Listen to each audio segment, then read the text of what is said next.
우리가 뭘 모르면 배우잖아요. 영어를 모르면 영어 과외나 학원을 다니죠. 그리고 웨이트를 배우고 싶으면 PT를 다니잖아요. 면접을 잘 보고 싶으면 면접도 배워야 합니다. 면접이라는 걸 배워본 적이 없는 분들은 내가 올바른 방향으로 답변을 작성하고 있는지 의문이 드실 거예요. 그리고 면접장에서 말을 하다가도 내가 무슨 말을 하고 있는지도 모르겠고, 면접관이 압박을 하면은 그때 횡설수설할까봐 굉장히 걱정이 되고요. 그리고 늘 달달 외우고 들어가니까 예상치 못한 질문이 들어왔을 때 정말 당황스러우시죠? 그래서 오늘은 면접이 어렵고 불안한 여러분들을 위해서 제가 면접 준비하는 단계를 5가지 프로세스로 정확하게 알려드릴게요. 여러분처럼 면접을 어려워하셨던 분들, 걱정이 많았던 분들도 이 프로세스를 알고 정말 많이 합격을 하셨습니다. 면접에 대해서 불안이라는 걸 통제하는 방법은 정말 간단합니다. 바로 치밀하게 준비하는 거예요. 그 치밀에 대한 깊이를 오늘 보여드리도록 하겠습니다. 첫 번째는 필수 질문 10가지를 완성시키는 건데요. 제가 이전 영상에서도 굉장히 자세하게 풀었어요. 이 필수 질문 10가지에 해당되는 것들은 1분 자기소개, 회사 지원 동기, 나를 뽑아야 하는 이유, 갈등이나 협업 경험, 다양한데요. 이 필수 질문을 작성할 때 여러분이 이력서와 자소서에 썼던 경험들을 활용해서 면접 답변을 만들어주시면 됩니다. 예전에 올렸던 영상에서 이런 댓글이 있더라고요. 각각 다른 질문인데 동일한 경험을 활용해도 되냐에 대한 질문이었어요. 답변은 네, 가능합니다. 다만 한 가지 경험이라도 다양한 관점으로 접근을 해주시면 좋을 것 같아요. 일례로 제가 학생회에서 학생회장을 했던 경험이 있다라고 가정을 해볼게요. 그러면 간식 행사를 기획했던 경험이 있다라고 하면은 여기선 기획력을 강조를 해도 되고요. 그리고 20명의 학우들을 관리했던 경험이 있다라고 한다면 여기서는 책임감 또는 희생정신을 강조를 해도 되겠죠. 그 다음에 우리 학생회 팀원들을 내가 이끌었던 경험이 있으면 리더십을 강조해도 됩니다. 그래서 한 가지 경험에서도 다양한 관점으로 바라보면은 새로운 경험들이 또 나오기도 합니다. 제가 이 면접 마스터키에다가 정말 많은 걸 담았는데요. 필수 질문 10가지 작성하는 방법 어려우신 분들은 이 책 참고해보세요. 어떻게 참고를 하실 수 있냐면, 예를 들어 실패 경험을 작성하는 방법을 모르겠다라고 한다면 여기에 이렇게 가이드라인이 있어요. 그리고 이 가이드라인 바탕으로 적용한 합격자 답변들이 있습니다. 실제로 수강생 합격자 답변이라서 이런 느낌으로 사람들은 답변을 하는구나 감을 잡기 수월합니다. 그 다음에 필수 질문에 대한 답변이 다 완성이 되었으면 끝나는 게 아니에요. 여러분이 작성한 이 스크립트에서 어떤 꼬리 질문이 나올지를 추측을 하는 겁니다. 결국에 면접이라는 건 일방적인 대화가 아니라 티키타카를 하는 거잖아요. 그래서 여러분이 어떠한 답변을 하면 면접관이 또 궁금증이 들 테고 그에 대한 꼬리 질문으로 이어질 수 있습니다. 따라서 내가 면접관이라면, 내가 상대방이라면, 내가 인사 담당자라면 이 답변에서 뭐를 궁금해할지 추측하고 그에 대한 꼬리 질문까지 완벽하게 대비를 하는 겁니다. 그 다음 두 번째는 이력서 기반 질문을 뽑는 건데요. 이력서 내에서 물어볼 것들이 정말 많아요.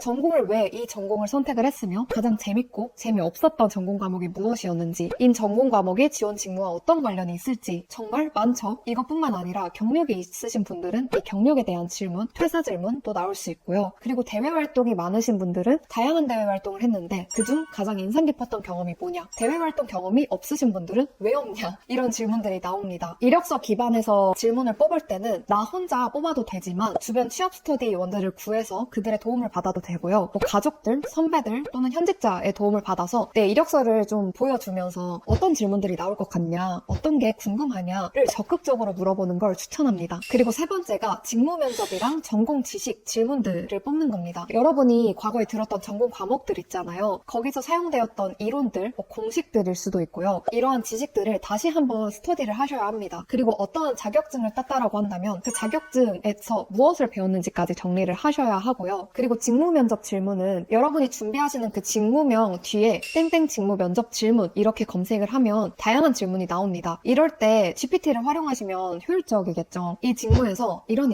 일을 하는데 어떠한 문제가 발생을 할 거다. 이때 당신이라면 어떻게 대처를 할 거냐. 이런 것처럼 그 직무와 관련된 상황 면접 질문까지 뽑으셔야 합니다. 1차 면접이 직무 면접 질문이잖아요. 물론 일하는 태도도 중요하지만 결국에는 이 현업에 투입되었을 때 잘 적응할 수 있을까? 내가 지시한 내용을 잘 알아들을 수 있을까? 검증을 해야 합니다. 따라서 필수 질문이나 이력서 기반에서 질문을 뽑는 것만큼 중요한 게 직무 관련 지식을 물어보는 질문들입니다. 그 다음 네 번째는 상황, 인성 면접 질문들을 준비하는 겁니다. 요즘 1차 면접은 직무 면접이다 라고 해서 인성 질문들을 안 물어보는 게 아니에요. 거의 반만 비율로 물어보는 기업들도 있거든요. 인성 질문이라고 한다면 워라밸에 대해 어떻게 생각하세요? 본인이 퇴사한다면 어떤 이유 때문일 것 같나요? 등등 예측할 수 없는 질문들이 나옵니다. 따라서 다양한 질문을 스크립트를 쓰고 달달 암기하는 게 아니라요. 생각하는 힘을 길러야 합니다. 그걸 어떻게 기르냐면 다양한 질문들을 접하고 이때 내가 어떻게 답변할지를 생각을 하는 연습을 하는 건데요. 저는 이 면접 마스터키 책을 다시 꺼내게 되는데 여기에 인성질문 100가지가 있어요. 최근 3개년 면접에서 나온 기출질문들이거든요. 지금 하나만 보면은 취업을 하려는 이유를 물어볼 때 라는 질문이 있습니다. 이러한 챕터가 있어요. 제가 목차 부분에다가 100가지 인성질문들을 쭉 리스트업을 했는데요. 이건 그 30페이지에 공개를 안 했습니다. 왜냐면 이것도 아주 귀중한 자료니까요. 그러면 이러한 질문들을 보고 내가 어떠한 답변을 할까를 생각하는 훈련을 해야 합니다. 그래서 필수적인 질문들이 다 준비가 되어 있을 때 인성질문은 뭐가 나올지 모르니까 많이 접하면서 내가 어떤 답변을 하지? 어떤 답변을 좋아할까? 면접관은 어떤 답변으로 하는 걸 선호할까? 합격자들은 어떻게 답변을 하지? 이런 거를 생각하는 힘을 기르셔야 합니다. 그리고 대망의 마지막 단계는 말하는 훈련을 하는 건데요. 답변을 쓰는 것과 말하는 거는 천지 차이입니다. 여러분이 해보시면 알아요. 스크립트를 달달 외우는 게 아니라 이 느낌을 체화하는 거다라고 제가 지금까지 계속 강조를 해왔는데요. 최대한 모의 면접을 할 수 있는 스터디를 구한다든지 저에게 1대1 컨설팅으로 모의 면접을 받으셔도 되고요. 또는 현직자분들에게 도움을 받으셔도 되고 혹은 요즘 유튜브에 모의 면접 시뮬레이션 이런 영상들 있잖아요. 이거를 틀어놓고 최대한 모의 면접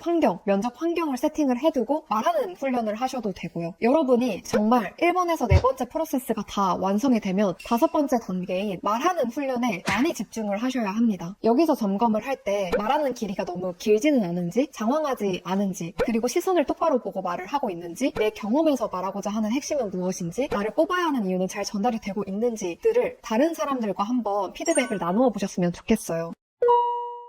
지금까지 면접 준비 단계를 5가지로 나누어서 구체적으로 설명을 드렸는데요. 이게 영상은 비록 짧더라도 실제로 내가 준비를 해보려고 한다면 꽤나 오래 걸릴 거예요. 10일 그 이상은 걸린다고 생각을 해요. 면접 경험을 많이 쌓으면 좋겠지만 요즘같이 서류를 뚫는 것도 어려운 마당에 한 번의 면접 기회가 중요하잖아요. 여러분이 여기까지 이 영상을 보고 있는 분들이라고 한다면 한 번 오는 면접 기회가 너무 소중하고 내 삶에 간절한 분들이라고 생각을 하거든요. 저는 사실 면접에서 떨어진 경험은 없어요. 그래서 면접 탈락의 아픔을 알지는 못하거든요. 근데 그럼에도 저는 취준이 되게 힘들었어요. 취준생은 불안을 계속 달고 살잖아요. 내가 과연 취업할 수 있을까? 언제 이게 끝이 나지? 이런 불안을 달고 사는데요. 이렇게 탈락 경험이 없는 사람임에도 불안한데 탈락을 해봤던 사람들이라고 한다면 나 다음 면접에서 또 떨어지는 거 아닌가? 이런 무의식이 자리 잡히게 됩니다. 그리고 내가 떨어지는 이유를 완전 사소한 것에서 찾기 시작해요. 일례로 이런 말을 해서 떨어지는 건가? 혹은 내가 이러한 경험이 없어서 떨어지는 건가?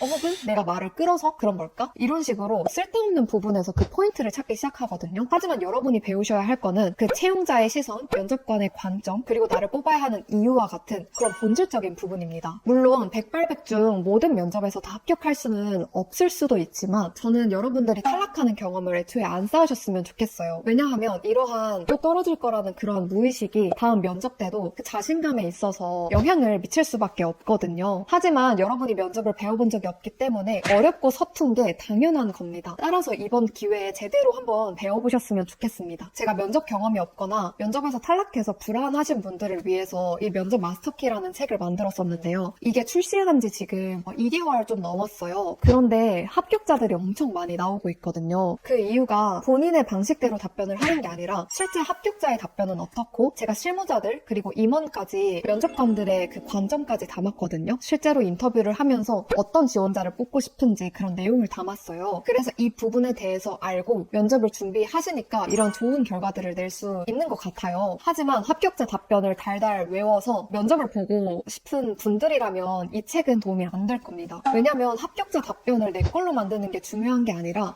이런 관점으로 면접을 바라봐야 하는구나, 이러한 플로우로 면접 답변을 짜야 하는구나, 이런 본질을 알고 면접을 봐야 최종까지 합격할 수 있어요. 면접관이 바보가 아니거든요.